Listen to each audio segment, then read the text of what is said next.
J'en ai marre, Denis, je ne suis pas venu à koh pour le regarder, en fait. J'aurais pu rester chez moi si c'était juste pour être spectatrice.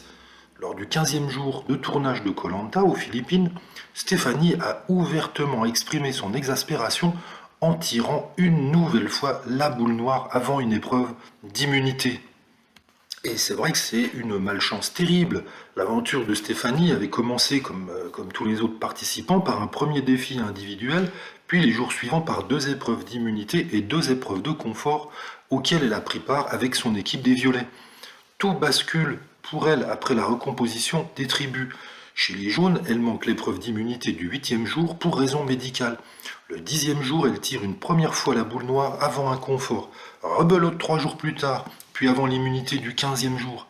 Éliminée dans la foulée, elle profite de l'amendement médical de Jean-Philippe pour réintégrer le jeu chez les rouges.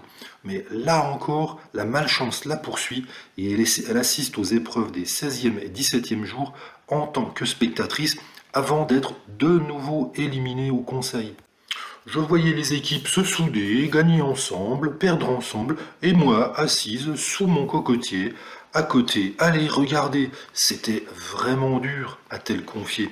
Alors, quelle était la probabilité pour qu'une telle succession de malchance se produise, sachant qu'elle était à chaque fois confrontée à 4 autres personnes lors de ces tirages au sort? Eh bien, un spécialiste s'est penché sur la question et il a dit c'est une situation extrêmement rare puisque ça arrive seulement en moyenne toutes les 3 000 fois.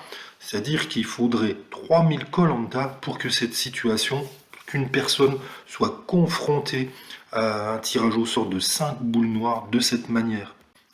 Sacrée malchance donc pour Stéphanie qui, rappelons-le, est croupière, qui est habituée au tirage avec des boules. Voilà, ça ne lui rigole, ça ne sourit pas pour elle. Espérons quand même qu'elle sera heureuse dans d'autres domaines.